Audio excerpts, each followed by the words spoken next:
Hello, എൻ്റെ പുതിയ വീഡിയോയിലേക്ക് എല്ലാവർക്കും സ്വാഗതം. ഞാൻ നിങ്ങളുമായി പങ്കുവെക്കാൻ ആഗ്രഹിക്കുന്ന വിഷയം ശുചിത്വവും ആരോഗ്യവും എന്നതിനെക്കുറിച്ചാണ്. നമുക്കറിയാം, ശുചിത്വം, ആരോഗ്യം ഇവ രണ്ടും ഒരു നാണയത്തിൻ്റെ രണ്ട് വശങ്ങളാണ്. ശുചിത്വമുള്ള ഒരു വ്യക്തിക്ക് നല്ല ആരോഗ്യമുണ്ട്. നമ്മൾ എല്ലാ ദിവസവും ചെയ്യുന്ന ചില ശുചിത്വ പ്രക്രിയകളുണ്ട്. രാവിലെ എഴുന്നേറ്റാൽ പല്ല് തേക്കുക, കുളിക്കുക, അതുപോലെ ഇടയ്ക്കിടയ്ക്ക് ഹാൻഡ് വാഷ് ചെയ്യുക, ആഴ്ചയിലൊരിക്കൽ നഖം വെട്ടുക. ഇതൊക്കെയാണ് നമ്മൾ സാധാരണയായി ചെയ്തു വരുന്ന ശുചിത്വ പ്രക്രിയകൾ. ഇത് മാത്രം മതിയോ? നമ്മൾ ജീവിക്കുന്ന ചുറ്റുപാടും നമ്മുടെ പരിസരവും വൃത്തിയായി സൂക്ഷിക്കണം. ഇതും ശുചിത്വത്തിൻ്റെ ഒരു പ്രധാന മേഖലയാണ്. രണ്ട് തരം ശുചിത്വമുണ്ട്. ഒന്ന് വ്യക്തിപരമായ ശുചിത്വവും അതുപോലെ തന്നെ പൊതു ശുചിത്വവും. എന്താണ് വ്യക്തിപരമായ ശുചിത്വം? ഞാൻ നേരത്തെ പറഞ്ഞതുപോലെ നന്നായി പല്ല് തേച്ച് കുളിച്ച് നഖമൊക്കെ വെട്ടി വൃത്തിയോടുകൂടി ജീവിക്കുക.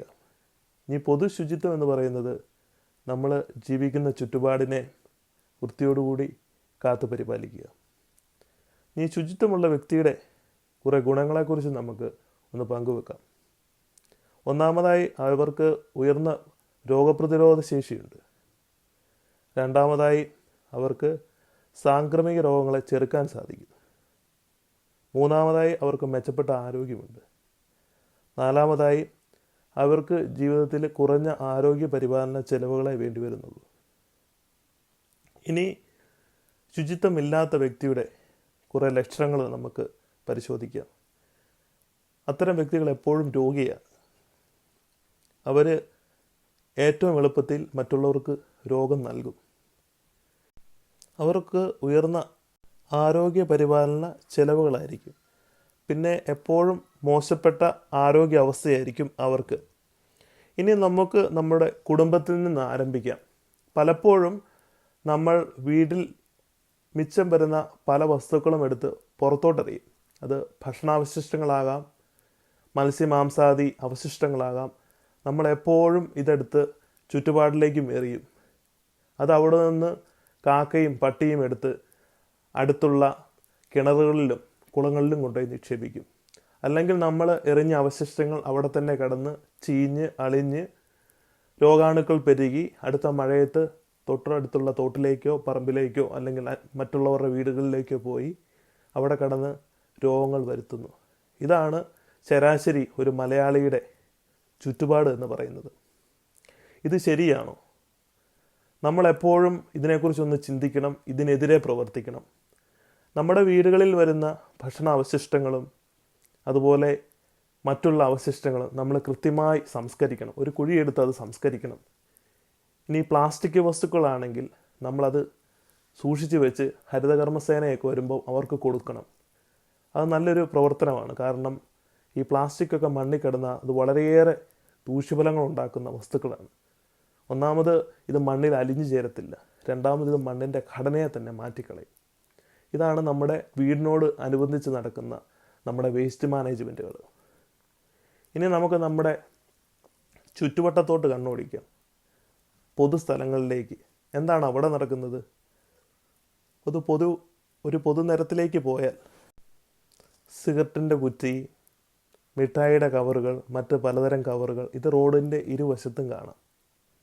അതുപോലെ തന്നെ മനുഷ്യർ കൂടുതലായി ഉപയോഗിക്കുന്ന പൊതുസ്ഥലങ്ങൾ, അതിൻ്റെ ഭിത്തിയിലൊക്കെ പോസ്റ്ററുകളൊക്കെ പതിച്ച് ചുണ്ണാമ്പും തേച്ച് മുറുക്കി തുപ്പി ഛർദ്ദിച്ചും വെച്ച് ചില സ്ഥലങ്ങളിൽ ചെന്നാൽ മൂത്രത്തിൻ്റെ മണവുമുണ്ട്. ഇതാണ് നമ്മുടെ പൊതുസ്ഥലങ്ങൾ. നമ്മൾ തീർച്ചയായിട്ടും ഒരു കാര്യം ചിന്തിക്കണം. നമ്മുടെ പൊതുസ്ഥലങ്ങൾ നമ്മുടെ ഭവനം സൂക്ഷിക്കുന്നത് പോലെ നമ്മൾ സൂക്ഷിക്കണം. നമുക്ക് ഭവനത്തിൽ അടുക്കും ചിട്ടയില്ലാത്തത് കൊണ്ടും വൃത്തിയില്ലാത്തത് കൊണ്ടുമാണ് നമ്മൾ ഈ സ്വഭാവം പൊതുനിരത്തിലും പൊതുസ്ഥലത്തിലും കാണിക്കുന്നത്. ഇത് ശരിയാണോ? നമ്മൾ പ്രബുദ്ധരായ മലയാളികൾ എന്നൊക്കെ പറയും, പക്ഷേ കാണിക്കുന്നതോ ലേശം ബോധമില്ലാത്ത മനുഷ്യത്വ പ്രവർത്തനങ്ങളാണ്. ഒരു അപരിഷ്കൃത സമൂഹത്തിൻ്റെ സ്വഭാവമാണ് വൃത്തിയുടെ കാര്യത്തിൽ നമുക്ക് മലയാളികൾക്കുള്ളത്. അടുത്തതായിട്ട് നമ്മൾ നമ്മുടെ ചന്തകളിലേക്കൊക്കെ ചെല്ലണം. പല സ്റ്റോളുകളും പലരും ഹയർ ചെയ്യുന്നതാണ്. അതായത് മീൻ കടകളും ഇറച്ചിക്കടകളും പച്ചക്കറി കടകളൊക്കെ അവരുടെ ഉപയോഗത്തിന് ശേഷം അവിടെ വരുന്ന അവശിഷ്ടങ്ങളെല്ലാം അവരവിടെ ഇട്ടിട്ട് പോകും. പ്രത്യേകിച്ച് ഈ മത്സ്യമാംസാദി അവശിഷ്ടങ്ങൾ. ഇത് പരത്തുന്ന ദുർഗന്ധം എന്ന് പറഞ്ഞാൽ നമുക്ക് സഹിക്കാൻ പറ്റത്തില്ല. നമ്മുടെ പഞ്ചായത്തൊക്കെ എന്താ ചെയ്യേണ്ടത്? ഇങ്ങനെയുള്ള വ്യക്തികൾ ഇതുപോലെയുള്ള സ്റ്റോളുകൾ തുടങ്ങുകയാണെങ്കിൽ അവർക്ക് അതിനുള്ള ലൈസൻസ് കൊടുക്കരുത്. ഇവർക്ക് അവർ ഉണ്ടാക്കുന്ന മാലിന്യങ്ങൾ നിർമ്മാർജ്ജനം ചെയ്യാൻ സാധിക്കത്തില്ലെങ്കിൽ അവരങ്ങനെ ഒരു കടയായി അവിടെ തുടങ്ങരുത്. ഇനി അവരങ്ങനെ മലിനമാക്കിയിട്ടുണ്ടെങ്കിൽ അവർക്ക് ബോധവൽക്കരണം കൊടുക്കുകയും അതുപോലെ തന്നെ കൃത്യമായ ശിക്ഷാ നടപടികൾ കൊടുക്കുകയും ചെയ്യണം. ഈ കാര്യത്തിൽ കർശനമായ നിയമങ്ങൾ പഞ്ചായത്തും മുനിസിപ്പാലിറ്റിയും എടുക്കണം. കാരണം ഈ കാര്യങ്ങളിലൊക്കെ അധികാരം പഞ്ചായത്തിനും മുനിസിപ്പാലിറ്റിക്കുമാണ്. അതുകൊണ്ട് ഇതുപോലുള്ള കാര്യങ്ങളിൽ നമ്മുടെ ഗവൺമെൻറ്റും തദ്ദേശ സ്വയംഭരണ സ്ഥാപനങ്ങളും ഇനിയെങ്കിലും കണ്ണു തുറക്കണം. അങ്ങനെ ഒരു അടുത്ത 20 വർഷം എങ്കിലും നമ്മൾ ശ്രമിച്ചാലേ ഉള്ളൂ നമുക്ക് യൂറോപ്യൻ മോഡൽ എങ്കിലും ഒന്നും ആയിത്തീരാൻ സാധിക്കത്തുള്ളൂ. നമ്മൾ യൂറോപ്പിലേക്ക് നഗരങ്ങൾ കണ്ട 800-900 വർഷം പഴക്കമുള്ള നഗരങ്ങളും കെട്ടിടങ്ങളും ഇന്ന് അവരൊരു നിധി പോലെ കാത്തു സൂക്ഷിക്കുന്നത്. ഒരു ചപ്പു ചവറുകളോ ഒരു പേപ്പറിൻ്റെ കഷ്ണമോ ഒരു സിഗരറ്റിൻ്റെ കുറ്റിയെ പോലും മിക്കയിടങ്ങളിലും കാണാനില്ല. പക്ഷെ നമ്മുടെയൊക്കെ സംസ്ഥാനത്തെ പ്രധാനപ്പെട്ട നഗരങ്ങളുടെയും പ്രധാനപ്പെട്ട ചെറിയ ടൗണുകളുടെയൊക്കെ അവസ്ഥ നമ്മളൊന്ന് ആലോചിച്ച് നോക്കും. ഏറ്റവും മോശമായ അവസ്ഥയിലൂടെയാണ് ഈ പ്രദേശങ്ങളിലൊക്കെ കടന്നു പോകുന്നത്. കാരണം വൃത്തിഹീനമായ അന്തരീക്ഷം, ചപ്പുചവറുകൾ കൂടിക്കിടക്കുന്നു, മാലിന്യങ്ങൾ കൂടിക്കിടക്കുന്നു. ഈ പ്രദേശങ്ങളിലെല്ലാം രോഗാണുക്കൾ പെരുകുന്നതും അത് ജലത്തിലും വായുവിലും കലരുന്നതും മൂലമാണ് നമുക്കൊക്കെ പലതരത്തിലുള്ള രോഗങ്ങൾ വരുന്നത്. അതുകൊണ്ടാണ് പരിസര ശുചിത്വവും നമ്മുടെയൊക്കെ വൃത്തിയുടെയൊക്കെ ഭാഗമാക്കേണ്ടത്. ഇനി നമുക്ക് ഇതിനെതിരെ എന്ത് ചെയ്യാം? ഒന്നാമതായി ശുചിത്വം ആരംഭിക്കുന്നത് ഭവനത്തിൽ നിന്നാണ്. നമ്മുടെ ഭവനത്തിൽ നേരത്തെ തന്നെ പറഞ്ഞതുപോലെ അലക്കും കുളിയുമല്ല, നമ്മളെടുക്കുന്ന വസ്തുക്കൾ അതേപടി തിരിച്ചു വെക്കാൻ നോക്കണം. നമ്മുടെ വസ്ത്രങ്ങളൊക്കെ നന്നായി അലക്കി കൃത്യമായി സൂക്ഷിക്കണം. എന്തെങ്കിലുമൊക്കെ വീട്ടിൽ നിന്ന് എടുത്ത് കളയണമെങ്കിൽ അത് നേരത്തെ പറഞ്ഞ പോലെ ഭക്ഷണാവശിഷ്ടങ്ങളോ മറ്റു തരത്തിലുള്ള അവശിഷ്ടങ്ങളാണെങ്കിൽ വീടിൻ്റെ സമീപത്ത് തന്നെ കൃത്യമായി സംസ്കരിക്കുക. ഇനി നമുക്ക് പൊതുനിരത്തിലേക്ക് പോകാം. അവിടെയൊന്നും എല്ലായിടത്തും ഈ പോസ്റ്ററുകൾ കൊണ്ട് പതിക്കാനൊന്നും പഞ്ചായത്തുകളൊന്നും അനുവദിക്കരുത്. അതിനൊക്കെ കൃത്യമായ ഒരു മാർഗ്ഗനിർദ്ദേശം നൽകാത്ത ഇവിടെയാണ് പോസ്റ്റർ പതിക്കേണ്ടത്, അല്ലെങ്കിൽ ഇവിടെയാണ് നിങ്ങളുടെ പരസ്യം പതിക്കേണ്ടത്, എല്ലാ ഭിത്തിയിലും എല്ലാ കടകളിലും ഇതൊന്നും കൊണ്ട് പതിക്കാൻ അനുവദിക്കരുത്. നമ്മുടെയൊക്കെ കടകളും നമ്മുടെയൊക്കെ അവിടുത്തെ പൊതു മതിലുകളൊക്കെ കണ്ടു കഴിഞ്ഞാൽ നമുക്ക് തന്നെ സങ്കടം വരും. എന്നിട്ട് നമ്മൾ പറയും യൂറോപ്യൻ മോഡലാണെന്ന്. യൂറോപ്പിലേക്ക് നഗരങ്ങൾ കണ്ടു കഴിഞ്ഞാൽ ഞെട്ടിപ്പോവും. വളരെ വൃത്തിയായിട്ടാണ് അവർ സൂക്ഷിക്കുന്നത്. ഈ ഒരു കൾച്ചർ നമുക്കും നമ്മുടെ രാജ്യത്തേക്കും നമ്മുടെ സംസ്ഥാനത്തേക്കും കൊണ്ടുവരണം.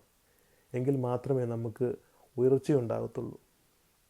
ഇൻ്റർനെറ്റ് സെർച്ച് ചെയ്യുമ്പോൾ ഗോഡ്സ് ഓൺ കൺട്രി എന്ന് കാണിക്കുന്നത് നമ്മുടെ കുട്ടനാടും മൂന്നാറുമാണ്.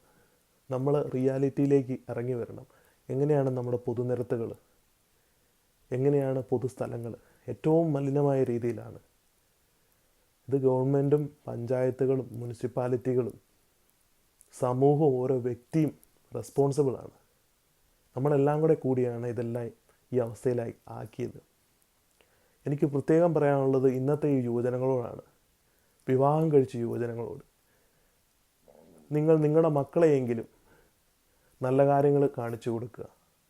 വീടുകളിൽ എങ്ങനെയാണ് വസ്തുക്കൾ അടുക്കി പറക്കി വെക്കേണ്ടതെന്നും എന്തൊക്കെയാണ് കൊണ്ടുപോയി നമ്മൾ മാലിന്യമായി നിർമ്മാർജ്ജനം ചെയ്യേണ്ടതെന്നും എന്തൊക്കെയാണ് നമ്മൾ പുനരുപയോഗിക്കേണ്ട വസ്തുക്കളെന്നും നമ്മൾ കുട്ടികൾക്ക് പറഞ്ഞു കൊടുക്കണം. അങ്ങനെയാണ് തീർച്ചയായിട്ടും ആ കുട്ടികൾ നാളെ വളർന്നു വരുമ്പോൾ കൃത്യമായ രീതിയിൽ ഇതെല്ലാം ചെയ്തോളും. നമ്മുടെ വിദ്യാഭ്യാസ സ്ഥാപനങ്ങളിൽ അധ്യാപകർ കുട്ടികളെ ഈ കാര്യങ്ങളൊക്കെ പറഞ്ഞു കൊടുക്കണം. കാരണം നമുക്ക് ഇതുവരെയുള്ള സമൂഹത്തെ നമുക്ക് മറന്നേക്കാം. ഇനി വളർന്നു വരുന്ന തലമുറയെങ്കിലും നല്ല കാര്യങ്ങൾ പഠിക്കുവാനും നല്ല കാര്യങ്ങൾ ചെയ്യുവാനും അതിനുള്ള ബാധ്യത നമുക്കുണ്ട്. അതുകൊണ്ടാണ് ഇതുങ്ങളെയൊക്കെ ഇപ്പം തന്നെ ട്രെയിൻ ചെയ്യിപ്പിക്കണമെന്ന് പറയുന്നത്. അല്ലാതെ ഇനി കുഞ്ഞുങ്ങളുടെ മുമ്പിൽ വെച്ച് നമ്മൾ ഭക്ഷണ സാധനങ്ങൾ മുറ്റത്തേക്ക് വലിച്ചെറിയരുത്. ഇനി കുഞ്ഞുങ്ങളുടെ മുമ്പിൽ വെച്ച് നമ്മൾ വീട് അലങ്കോലമാക്കി വെക്കരുത്. ഇനി കുഞ്ഞുങ്ങളുടെ മുമ്പിൽ വെച്ച് നമ്മൾ വഴിയേക്കടെ പോകുമ്പോൾ കുപ്പിയും പാത്രമൊന്നും എടുത്ത് എറിയരുത്.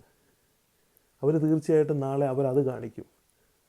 നമ്മളിതൊക്കെ കാണിക്കാതിരുന്നാൽ തീർച്ചയായിട്ടും നമ്മുടെ കുട്ടികൾ ഇത് കാണിക്കാതിരിക്കും.